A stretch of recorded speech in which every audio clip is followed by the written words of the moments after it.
Is that all right? Okay. She was my younger sister. Okay. We didn't share too many experiences together because of the age difference. But I remember we shared times, picnics on Western Beach on a Saturday or a Sunday, family picnics.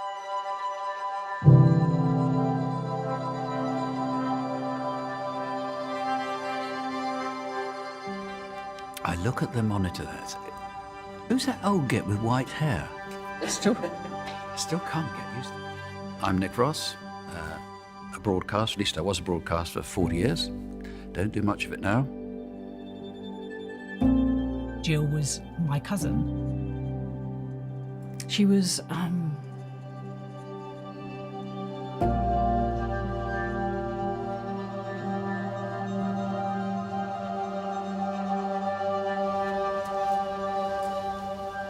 Hamish Campbell, and I was the Detective Chief Inspector in '99 and the Senior Investigating Officer for the murder of Jill Dando. We, the Metropolitan Police writ large, investigated that case so thoroughly, to the end of our ability, and examined so much to try to come to a conclusion. And we're now 20 years later. I think it is relevant in one way to hear a perspective from the police, and to give perhaps a view on it from a 20-year distance.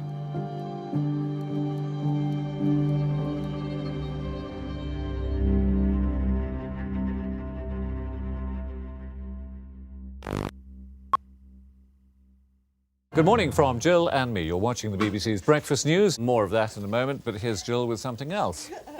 Struggling away, hello. Jill started on BBC Breakfast Time, and then she was on the 6 o'clock news, and I think you get promoted within the news hierarchy. Also in this morning's programme, more dockers are at work than on strike. The Queen, in her Christmas message, has said she will pray for peace around the world. That's it. The next national news is, of course, the 9 o'clock news. From the 6 o'clock team there, good evening. Good evening. We were a double act on the 6 o'clock news, I suppose. As far as the audience was concerned, Jill was a friend dropping in. More so than any other newscaster I think I've ever known. Sorry, I couldn't hear you. I've now got something in my eye. Hello, at the end of the last series of Holiday, I was in New Orleans. She'd always thought how lovely it would be to be on the holiday programme, for instance. Can I just check again? Just want to check something. And then when that came to fruition, Jill couldn't believe her luck that this thing that she dreamed of being on had been offered to her. We would just watch it at home thinking, oh yeah, there's Jill on the telly. She was presenting, she'd done breakfast, she was on the holiday programme, which was huge at the time, Crimewatch, the same, millions of people were watching it. She had this interest in doing something in TV from a very early age, and achieved her ambition quite spectacularly. Good evening and welcome, as people all over the country are joining together once again to solve some of Britain's most difficult and serious crimes. It all depends on you. And together we've Jill had to unravel wore many of high heels on the programme, and when she wore high heels, she was taller than I was. Easy to upstage me. In the last shot of Crimewatch, we come together and say good night to the camera. Don't have nightmares, do. Sleep well. Good night. Good night. And as she came in on that first programme, she quietly kicked her high heels off so that she wasn't taller than I was. She did that every single show. Good night. Good night. Good night. Good night. Good night. Good night. At the time, I was Director of News for the BBC, and I first saw Jill when she was presenting Spotlight. I'm sure it was Spotlight in the Southwest. We were immensely lucky because you had someone there who just had this really special connection with audiences. It was remarkable. I'm sorry. Just I was fiddling around with my earpiece. People saw the talent that she could bring and the natural character that she had. She never had any airs or graces. So what have you been doing on board? Eating. In the last 2 years or so of her life, I would say that Jill went from being competent to being a star. She arose and looked amazing. She was, I would say, in command then. She was powerful. Hollywood, Los Angeles, the greatest wannabe city in the world. The level of her success surprised her, but she, I don't think, ever really gave herself credit for just how good she was. There was a lot of razzmatazz, and there was a lot of celebrity events, prize givings. She was going to these amazing places, she was staying in amazing hotels, she had all these lovely outfits. But that doesn't mean to say she didn't forget. She still retained that girl next door persona, which was absolutely the person that she was, and she didn't change. So until next week, goodbye.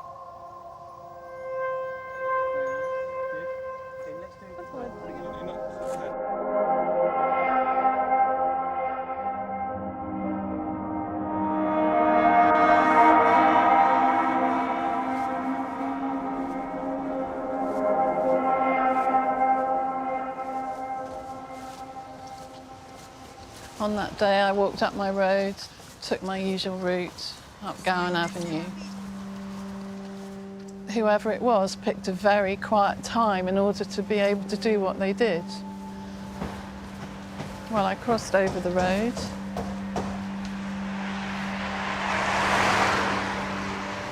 And then I saw Jill's car. I looked at her front door, and then I saw.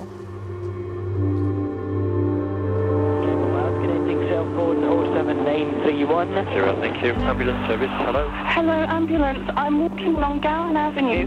It looks like there's somebody collapsed. Confidentially, it looks like it's Jill Dando, and she's collapsed in her door. There's a lot of blood. Can you just approach and check that the lady's breathing for me? She doesn't look as if she's breathing.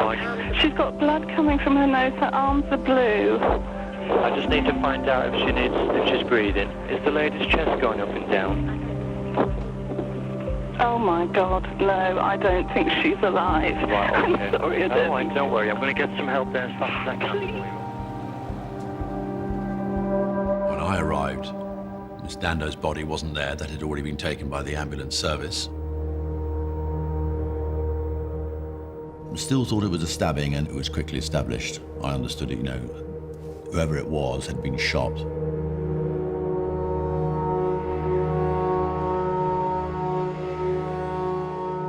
We could see the nature of the contamination that was being conducted by the ambulance crew. But yeah, there was a limited forensic field there. The fact that it was Jill Dando created an immediate media interest and a lot of news. But obviously we had to wait for formal identification. And there was a police officer at the hospital, and then he confirmed to me that it was her. Between 11:45 and 12 o'clock, the body of a woman was found outside number 29 Gowan Avenue. That woman has been taken to Charing Cross Hospital, and that woman has been declared dead shortly after 1 o'clock. That woman has been identified as Jill Dando, the television presenter. Jill was 37, yeah. No, she was 37. Jill was 37. 37. Peter, I'm telling you, she was 37. All right. I've told her she was 37. She was exactly 2 years younger than me. She was 37.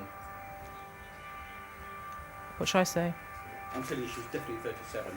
Definitely. Here we go.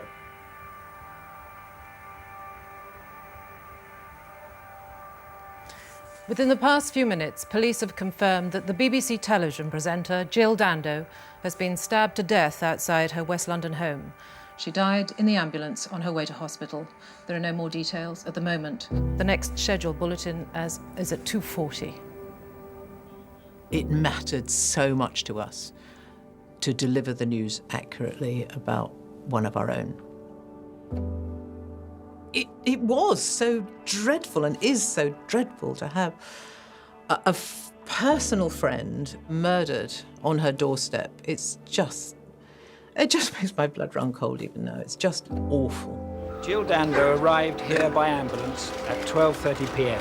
Despite all efforts by ambulance paramedics and hospital medical staff, She was certified dead at 1:03 p.m. Her injuries were so bad that police were unable to tell immediately if she'd been shot or stabbed. My two sisters came and knocked on the door, and they said, there's been a terrible accident, and Jill's been stabbed, which is what the news was saying at that time. Then I think I said, is it serious? Where is she? How serious is it? And that's when they said she's dead. So obviously that was,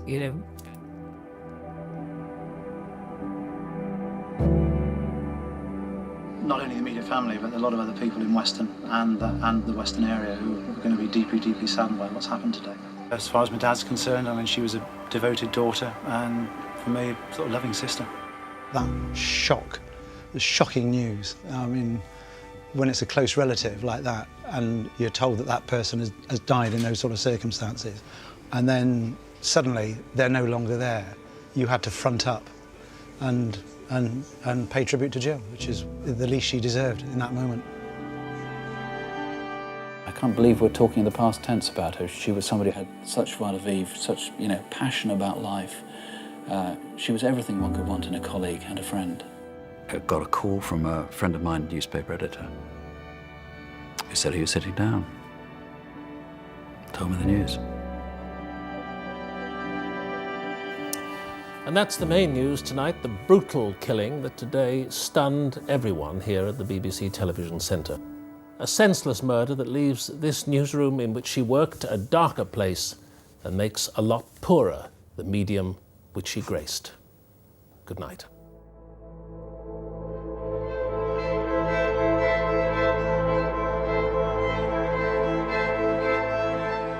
Good afternoon. Officers leading the hunt say 5 people saw a well-dressed man near Jill Dando's flat about the time of her murder. She was shot with a 9mm semi-automatic pistol which can't be legally held. The tributes here on the flowers echo the overriding reaction of shock that has met the news of Jill Dando's death. Thousands of people have been sending messages of sympathy to the BBC. Many are from people who never met Jill Dando. The nation took an interest in a murder investigation in a way that you see in other cases, but this somehow felt quite personal, I think, for many people in society. It is continually on the national radio. It is continually on London radio. It is now recaps of Jill speaking back to you through the TV screen, even though she has passed. Oh, that was wonderful. Wave after wave of information and outcry and empathy. Things like a 7/7, a 9/11, they're a different scale. This was a single fatality. This was one murder. But it was the victim, it was the circumstance that made it one of the biggest cases, if not the biggest case of its time. She had done a huge amount, personally, in the fight against crime by her role, not least in Crimewatch UK, and therefore this makes her death all the more poignant. It was mentioned in Parliament by Jack Straw. Tony Blair came forward to talk about it because this is such an extremely rare event. Everybody in the newsroom was saying, why? How could this possibly have happened to Jill? The police admit it looks like a professional job. The circumstances make it look like it's a professional hit, but we just cannot exclude somebody who has a revenge or a grudge or has been stalking. Any number of possibilities are open as to why Jill Dando was murdered yesterday. Police say it could have been a stalker or a professional hitman, but every possible motive is being looked at.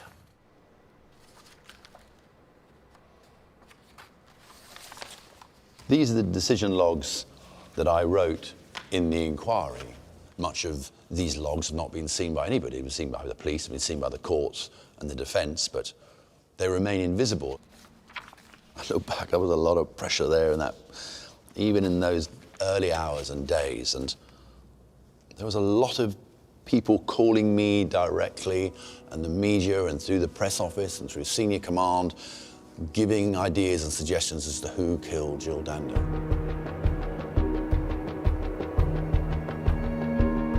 Here we have no clear motive at all as to why kill Jill Dando. What has been achieved by killing her? Revenge? Revenge for what? Money, sex, jealousy, ex-boyfriends, business, television, secrets about to be revealed, criminals, her Crimewatch work? Was there more than one person which we didn't know about? Either Jill Dando was murdered by a single person as an individual operating on their own, or she was killed by an organised gang. What motivates a killer to kill in broad daylight? This isn't in the middle of the night. This isn't some dark alleyway. This was one of the highest risk murders that you could probably do. Is that a trained killer or is it an absolutely chaotic killer driven by the emotion of the moment? All of those facets have to be worked through.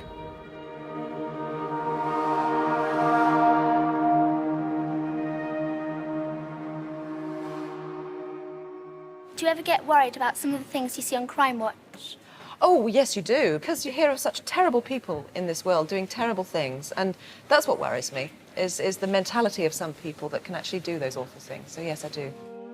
Did you, the pair of you, feel that you might get into trouble as a result of doing this? After all, you were attempting to nail fairly villainous individuals. I don't believe there's any connection, a Crimewatch connection with her killing. Right from the beginning, there was this assumption this was something to do with Crimewatch. To go for somebody who's just the messenger, well, why? Because it's a crime program, sure, but I mean, why not because of the holiday program she was doing? Why not because of any other program? Why not just because she was famous? How would it be served by somebody on Crimewatch, some villain or criminal, going, I know what, I'm so upset with this, I'm going to kill Jill Dando? Well, it's making no sense at all. Even if it's a contract, there should be a fairly identifiable reason for someone to arrange and pay someone else to kill another. But nevertheless, we examined all the cases that Jill was involved in, which cases she broadcast and, you know, with the police officers. Well, there was just simply no evidence for it.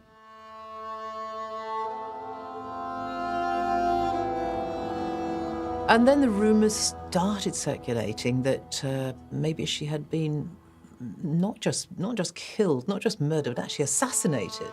Police confirm a death threat against the head of BBC News is being investigated by detectives leading the hunt for Jill Dando's killer. Tony Hall was one of the first to express his shock at the murder of Jill Dando on Monday. Well, we're all absolutely devastated by... We had 3 calls, as I record, to the BBC switchboards in London and Belfast. I listened to the voice of one of them, which said, basically, I was next. I mean, they were threatening me. I have no idea what that amounted to. Was it a real threat? Was it not a threat? You know, there are often copycat things that happen after these sort of events, and the police took it seriously, but I don't know. Speculation remains high. She was the target of a Serbian professional killer responding to the NATO bombing of their television station in Belgrade. By the time it was light, the full extent of the destruction was clear. Videotape fluttered from the trees nearby. My mother did tell me the Serbs had said when we bombed their broadcasting station that we'd killed the Jill Dando of Serbia. The fact that it might have been a tit-for-tat reprisal, then I can understand that that might have been the case. Particularly since the way Jill was killed made me think it represented something bigger than the actual act. It doesn't mean to say that that was what happened, but I can see that was what happened.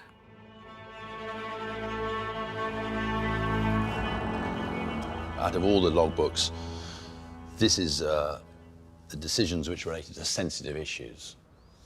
I'm way down the line, making inquiries with the security services and the intelligence branches, and to see whether they had any information or intelligence in respect of, is it really likely that somebody from Serbia travelled all the way to England to kill Miss Dando?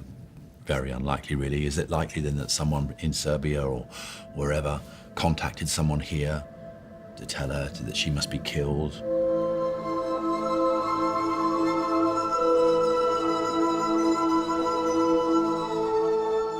If there was some information, I'm sure we would have been told. Well, I know we would have been told, but there wasn't any.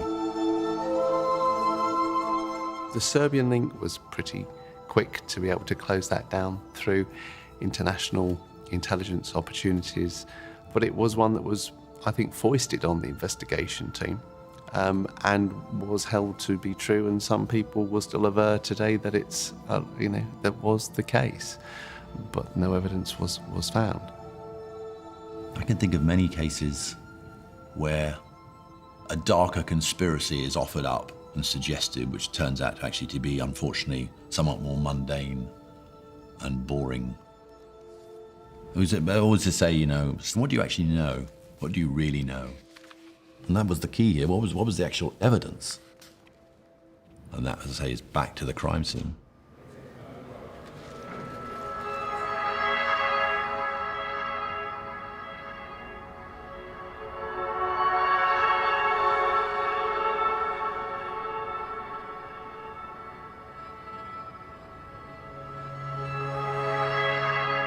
This is the casing which was found at the crime scene. One of the features of this casing were these little indentations. There were 6 of them going round the circumference. So there was something odd about it. Someone had obviously done it by hand. It was one of the features which didn't reveal professionalism. The brass cartridge case has a series of tiny indentations around the top edge. This picture, shot by the forensic team, shows those dents in a straight line, an indication that the bullet may have been tampered with or explosive powder removed to deaden the sound of the shot. If this is a professional, organised shooting, this individual or gang only had 1 bullet to fire, and the 1 bullet they managed to fire had to be put together.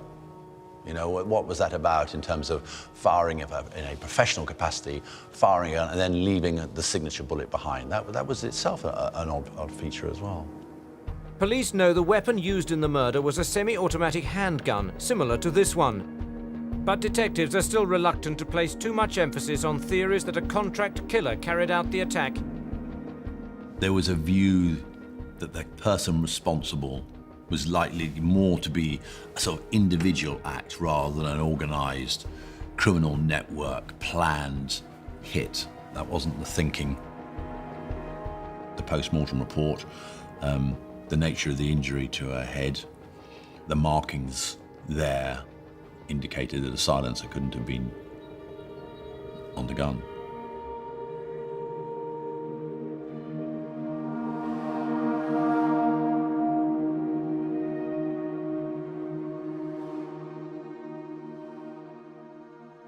They always say that most people who are killed by someone they know.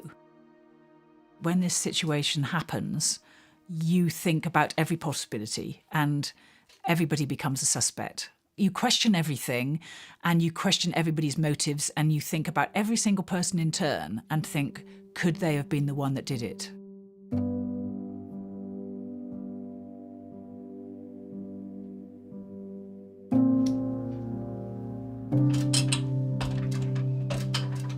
So this is all Jill's special memories. It's a record of her career. This was put together by a friend of hers.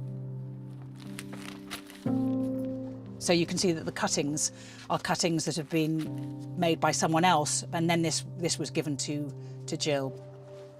And that's just typical of the sort of thing that Jill would get. I can't bear to get rid of it because everything in here was so important to her. But also, I think it's her legacy, and I think for my daughter's sake, I want us to have this. And we don't know what we'll do with it, but someday we might. And in my old age, which I thought I'd spend with Jill, it would be nice to go through the stuff. Sorry.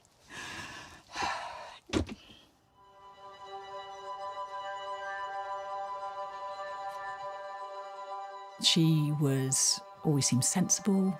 She was always nicely dressed, always interested in everybody else, always very kind to people. And you never saw a horrible side to her at all. And she wasn't too good to be true. This is really who Jill was. She didn't have any enemies.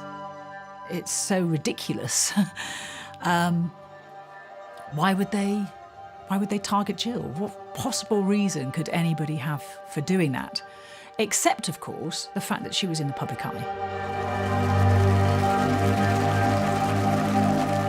The public do love you because some people in your position could suffer from being overexposed, and it's not a problem with you. We could take even more of you. Well, I don't know about that. No, there is a danger. There is a danger. I mean, yeah, there's Crimewatch, the holiday programme, and the 6 o'clock news. And I realised when I took on Crimewatch as the extra job, I thought, well, people are going to get tired, and maybe they are. But I enjoy it, and I think there's enough diversity in the programmes for people not to think, oh gosh, you know, it's her again. It's sort of, I'm a bit of a chameleon. Maybe I can sort of adapt to the various roles, hopefully. But I love it. Love it. Did she talk to you about her previous stalkers? Not that I can remember in particular detail, but I do know every now and again there were people who she found... she wanted to be nice to everybody, and sometimes she found it difficult to be nice to everybody when they were making her life difficult. I can't think of any particular examples, but I know that they were there. Jill Dando had two lives. She had her public life and she had her private life. It's entirely possible that her public life was the stimulus for someone killing her. The theory that it was a singular individual working on their own did include the type of person who may be stalking Dando or obsessed with her or following her or besetting her. We didn't know. But the literally thousands of letters that she received, and within that there were some, well, there's no other word for it, some odd letters that she did receive, and there was one individual who was clearly obsessed with her and stalking her. The police have also approached the National Crime Faculty at Bramshill in Hampshire for assistance. There they can get access to expert psychological advice, which will allow them to develop a profile of the killer. The psychologist's report help with the type of background he would likely have, or experience he may have, or convictions he may or may not have. What do you mean by a loner? We all know people who are, not very gregarious. Do you mean, as that witness said, a bit of a funny one? Yes, there is something odd about him, but he might be alone but isolated, either emotionally isolated, not married, having difficulty with previous relationships with girlfriends. There will be an obviousness about this separate away from society and groups of people. And when you say obsessional about Jill, I mean, millions of people are fans of Jill, but you mean something very, very particular. Yes, we're not talking about respect. Gowan Avenue is a typical residential street in West London. It's tightly packed with terrace houses, cars parked either side of the road. On the morning of the shooting, there must have been nearly 80 people passing through Gowan Avenue. But at the actual time of the shooting, there was none. There was the next door neighbour here who saw a man leaving from the direction of 29 Gowan Avenue. I heard the scream. You heard her scream? I did hear a scream. Did you hear a man's voice or anything like that? No man's voice at all. And did you hear a shot, or did you... There was no shots. You saw this man yourself?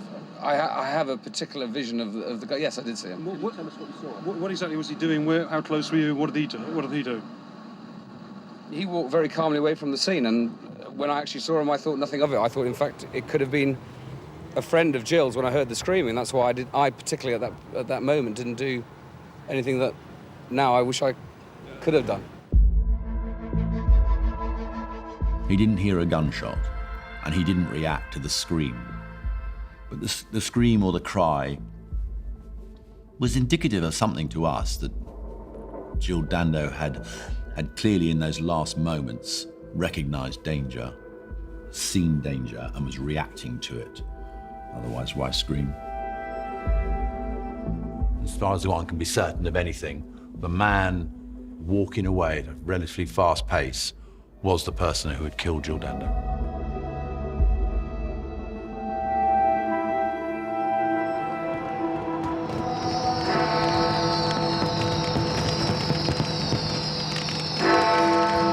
This is BBC One.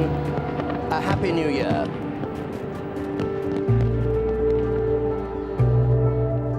There's growing concern the inquiry is beginning to falter, and with no immediate prospect of an arrest, detectives are increasingly under pressure to come up with a result. Sometimes I felt we were a day away from solving it, and other times I thought, no, we're a long way away. Other senior officers, you know, they were asking, what are the likelihoods of this case being resolved?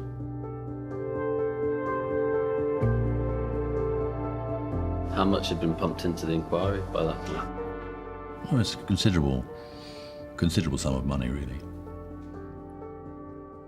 We have something like 700 sort of witness statements that have been made, and something like 7,000 sort of faxes and telephone calls that have been received. Information that all has to be gone through very carefully. We had over 2,000 people named as potential suspects or responsible. Some actions to trace and eliminate one person might take a day. One action might take 2 weeks. But there's thousands of them. That's the issue of managing stranger homicides. You're looking at it and thinking, how do you know which one is right then?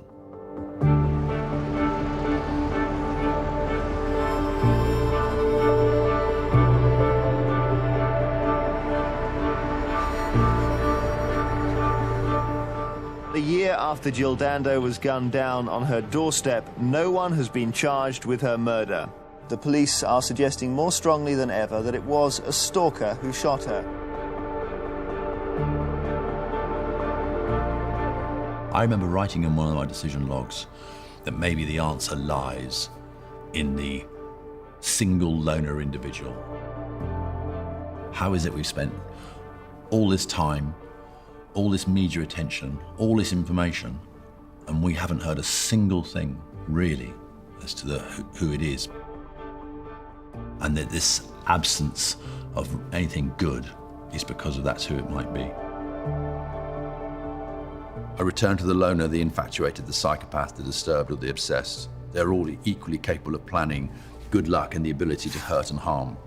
My own notes show that this is the most likely explanation.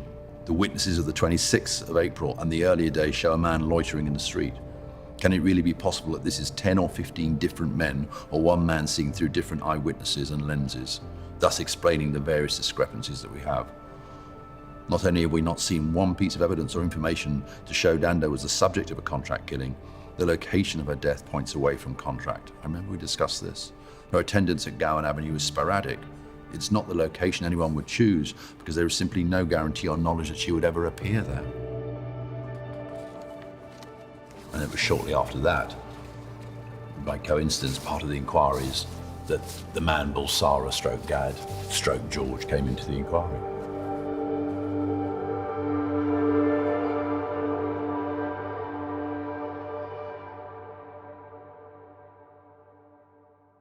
Unbeknown to the police, the person that they came to believe was the prime suspect, Barry George, had been sitting in their inquiry all along, lying in this massive information that had flooded into the inquiry in the early days. They had these actions that had been generated that they'd never acted on. One of them was to trace, interview and eliminate somebody called Barry Bulsara, I think was the first name that came into the inquiry, whose name had been given to them by this little organisation to support people with disabilities. It was called HAFAD. Not that far from where Jill Dando lived.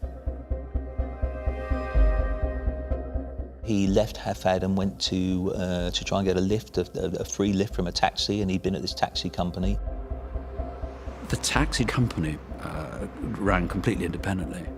So we had this guy, again agitated, hanging around soon after the murder and trying to get out of the area, but he didn't have any money. The following day, they rang again and said the same person had come back and tried to plant false alibis. There was a weakness in the system that they were using now, which has been resolved, that it wasn't an effective method of cross-referencing information. But even that, because they didn't have, there wasn't a single name. It wasn't, you know, Barry George, Barry George, Barry George. It was Balsara, this strange man living in the road. There was different names coming in. I think the police recognised at the time it was a failure, that the significance of them should have become apparent to them sooner. I think you have to see it in the context of, you know, hundreds and hundreds and hundreds of messages coming in. The delay was unavoidable in comparison with the scale of the work that was required. I've re-examined in detail all we know of this subject. Some of it has come too slowly to my attention and represents and answers many of the questions and problems with this investigation. It's therefore essential that he is either eliminated or implicated as quickly as possible. We are 1 year behind him.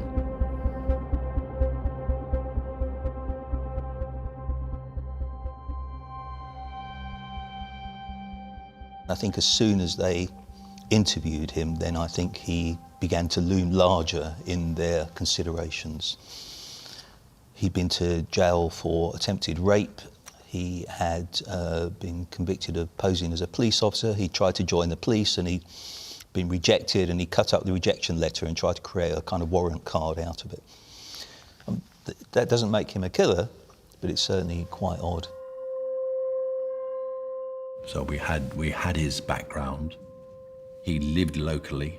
He was, you know, what I would call within the scene almost. And so there were a number of markers which came up to say, let's just pursue this. And that's how I then authorised the search warrant.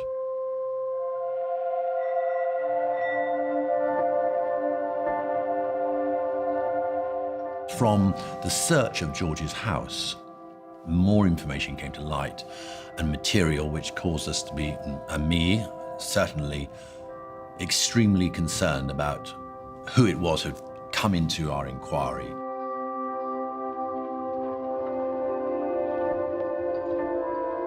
One of the key things that was found was many rolls of film, undeveloped, old-fashioned camera film, which we actually obviously got developed, all hundreds of photographs of women. Certainly one, maybe two, were in Gowan Avenue.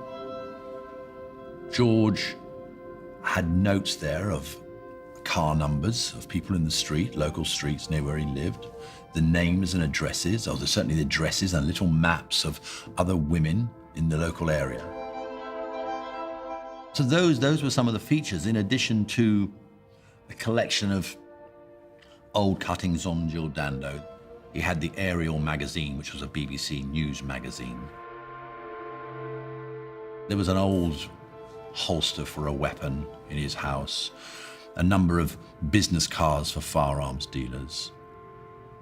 In amongst the undeveloped footage film was a photograph of him, clearly taken by somebody else, holding a semi-automatic starting gun. The type of weapon which the forensic scientists a year earlier had indicated would be one of the weapons which could have discharged that bullet. The search didn't reveal a direct link to the killing of Dando, because there was nothing to link. But what the search revealed was some circumstantial connections to the crime scene.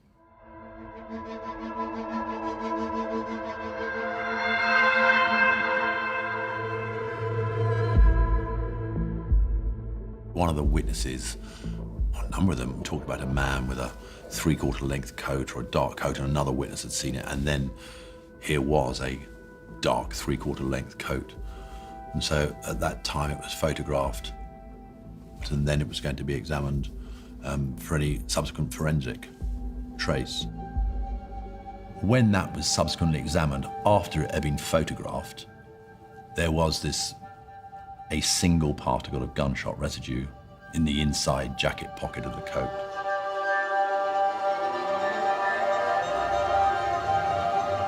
Gunshot residue which actually had and contained the same elements of lead, barium and antimony as the gunshot residue which was both on the cartridge case and in the head hair of the wound for Jill Dando.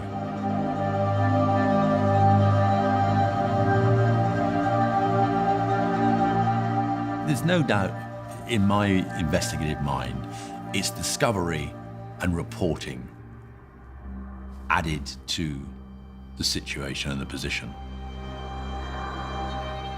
I mean, it could have been a firearms particle of a different constituent, because the firearm residue is of different types, types 1 to 5, really. So it was a type 2 constituent match of the chemical elements. Well, he could just as easily have said, well, actually, it's type 1 or type 4. That would have been a floundering point as well. But out of all the 5 types, it was this one. So it is one piece. But nevertheless, I'm not going to hide behind the point. I thought it had some relevance to the case. Police hunting Jill Dando's killer have arrested a man on suspicion of murder. 1 year after the shooting, detectives say it's a highly significant development. Well, the police told us this morning that somebody had been arrested on suspicion of Jill's murder. And while we were very interested in that development, like everybody else, we just have to wait and see what progress is now forthcoming. Yeah, my dad and I thought, well, it might have been a breakthrough. There was evidence, they had evidence, but that it wasn't the end of the story. Well, we know he can be held for 24 hours. After that time, there has to be an extension of a further 12 hours. The decision made to arrest George was mine, with other senior officers directly involved in that decision-making. The suspect was brought to the central London police station where he was questioned about the murder of the TV presenter. Did you kill Jill Dando, Mr. George? No, sir. What's your interest in Jill Dando? I don't have an interest in Jill Dando, sir. Funny that when Mr. George was seen and he made his statement, he was very clear where he was and what he had done. When he was arrested, he then changed the account of where he was and moved his timing and what he did quite differently. Did you ever buy a G145 8mm blank firing government automatic? No, sir. Have you ever possessed one of those? No, sir. Have you ever handled one of those? No, sir. Have you ever fired one of those? No, sir. Barry George said he never had firearms, owned firearms, used firearms, or discharged firearms. So we were then left with this single piece of invisible gunshot residue in his pocket.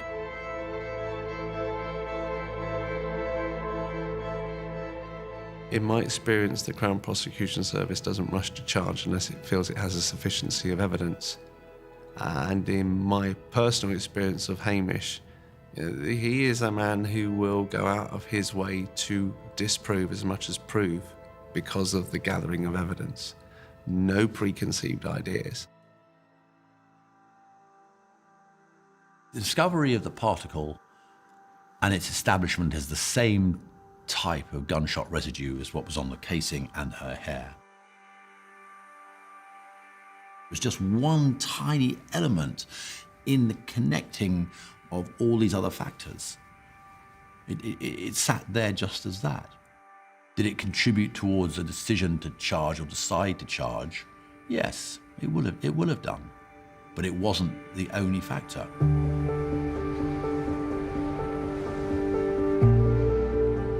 Good evening. A man has been charged with the murder of the BBC television presenter Jill Dando.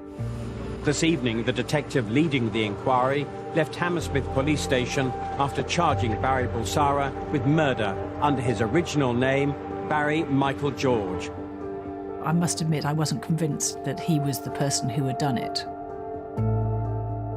It just didn't seem completely feasible to me. I think it all seems a little bit contrived. And convenient. There was very much a feeling among some, sections of the media that Barry George had been kind of picked on, alighted upon as, the local weirdo, if you like, who the police could drape the case around. Well, there's always been the view in the media and elsewhere that the police chose Barry George somehow as a scapegoat and, for want of a better word, a patsy for the investigation team because we couldn't solve it. And that is somewhat insulting and is completely untrue and wrong. None of the things had emerged. He would never have been charged at all.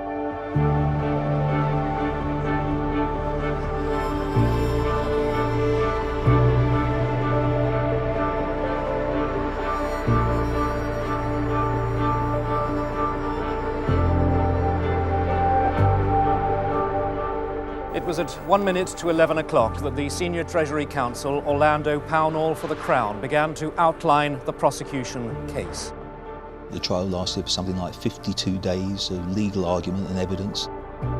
That there are compelling categories of circumstantial and forensic and scientific evidence which, when taken together, prove that the defendant was the man in Gowan Avenue who was responsible for killing Jill Dando. For him to have done it, all the stars would have had to be aligned. People didn't notice that he was walking around with a gun. He would have had to be there at the right time. How did he know how to do it? There were all these questions where you thought that someone like Barry George wouldn't have been capable of doing it. The evidence has been heard, now it is being weighed. In the Old Bailey's No. 1 court, counsel for the prosecution and the defence are presenting their final arguments on the guilt or innocence of Barry Michael George. The jury, I think after being out for something approaching 5 days, one could see on their faces when they came back into court, there must have been a very difficult decision. Some of them were crying, there was a lot of distress, there was a huge amount of tension in the courtroom. So no one really could predict which way the verdict might go.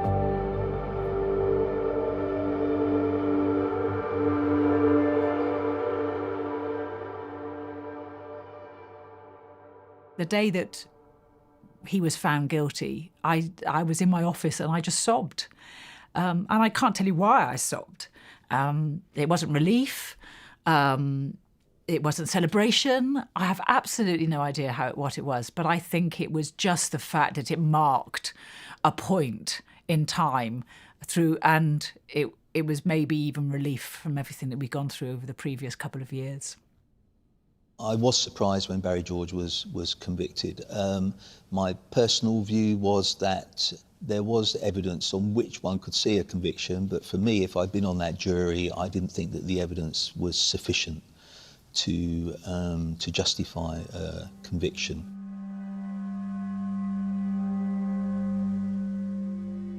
The thing that really sealed his fate in the end was a single particle of firearms residue. When they found a particle, I was always very skeptical of that. As soon as you enter some scientific evidence which could raise any doubts at all, then there is always the prospect that it crashes and burns.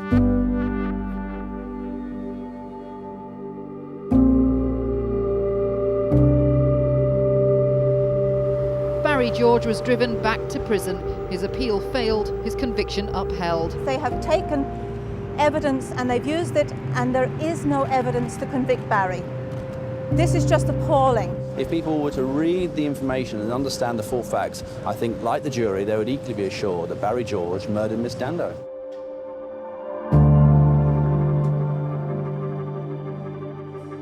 I'm Angela Shaw. I am a forensic scientist. My area of expertise is in gunshot residue, and I've been an expert in that field for 19 years.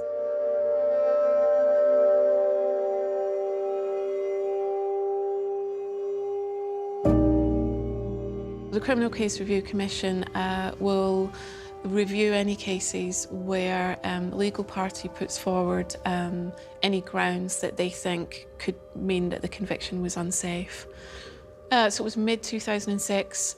The Criminal Case Review Commission basically felt that there had been a change in policy by the Forensic Science Service, which I was involved in writing, that would change the significance of the weight that was placed on a single particle. We ultimately felt that it wasn't a change, but they felt that that had been a significant change. And the Barry George case was a minor influence in writing that document, mainly because there was a disproportionate amount of attention the media placed on the finding of a single particle.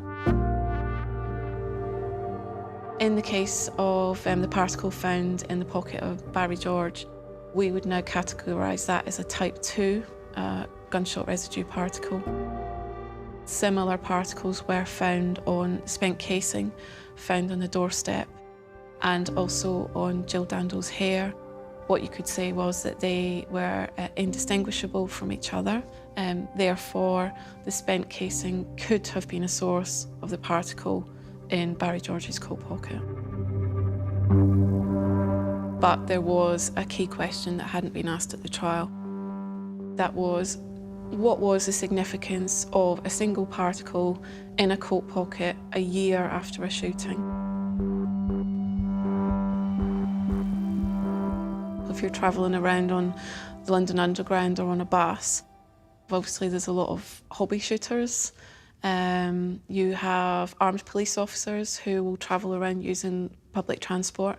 It is rare, but we do estimate that you might pick up a particle. 1 in 100 people might pick up a particle unknowingly, which is why we don't put any evidential weight on a single particle. A single particle a year later in a coat pocket could not link Barry George to the shooting. My view was, well, okay, there are numerous ways a single particle or any number of particles could have got into his pocket, and they're all but one of them must be legitimate and, you know, fair. Inadvertent contamination, he's been to somewhere or bumped into somebody who has gunshot residue, and so they're all perfectly possible. One other option, of course, was a more draconian one or dramatic one, was that in fact he got it from firing a gun, but you can't say that.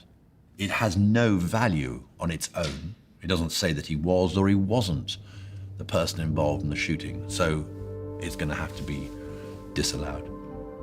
It doesn't prove involvement in the shooting.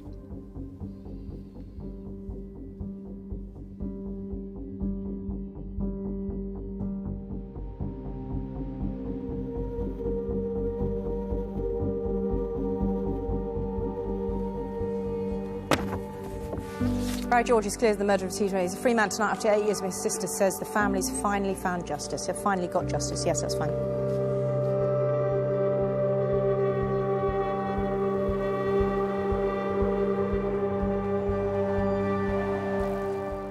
Barry George is a free man tonight, cleared of the murder of the TV presenter Jill Dando.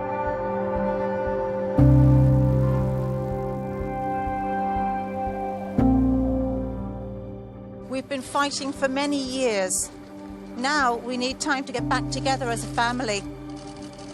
We also hope that the police will now look again into the murder of Jill Dando. Thank you.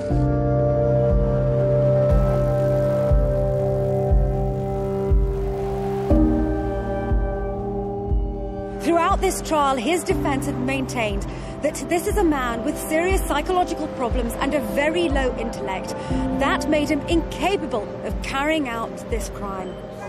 Now, Scotland Yard say they stand by their methods. The first thing I want to say is that we're disappointed at today's verdict, but we're especially disappointed for Jill's family and friends. However, we accept and respect the decision of the court this afternoon. You move on, but you don't forget. It was hard work. It was a commitment and energy and drive by everybody to try to find a real resolution to the case. But you didn't for this one. In the end. We, as an investigation team, brought someone before the courts, and that is what we had to do. So we made the investigation, came to a conclusion, and submit the evidence. You know, the outcome is entirely out of our hands. You're either guilty or you're not guilty. It's not really determining whatever you mean by innocence. So those are decisions made by the court, and that's what we have to live with.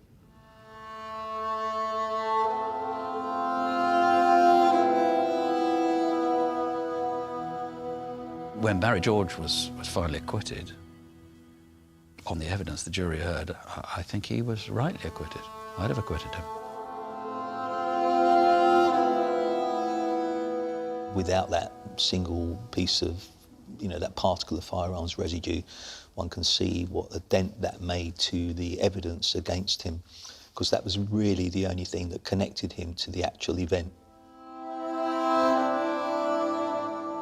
Whether one does or doesn't believe Barry George did it, Barry George is an innocent man in the eyes of the law, and that is the end of the discussion. Do you ever think that it'll get solved? Do I think somebody will come back to court? Probably not. No. Do you think that someone new might come to court? No. No.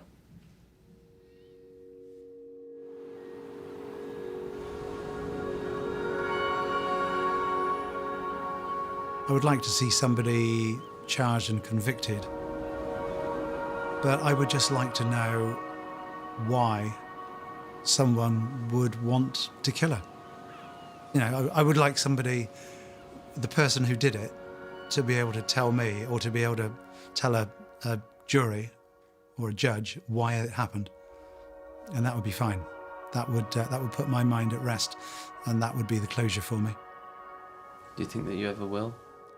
I remain hopeful that will happen. We're 20 years on now, so it's the odds are against it, but I live in hope. We, in the general sense, have been left unfulfilled by what could have been her ongoing potential. And I think that she was on a journey and she was only halfway up that mountain.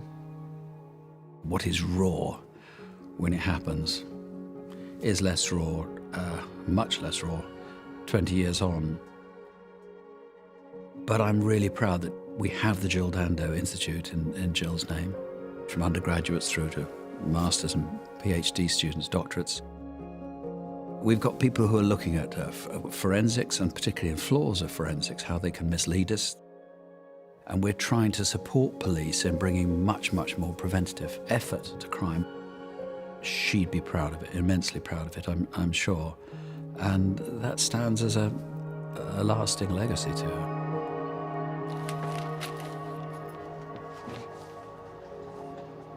The moment that changed all of our lives was that moment when that happened and Jill was killed.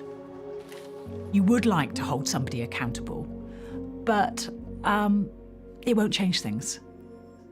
Whoever did that is still around, and I'm not convinced that you can hide something like that forever. But we'll see.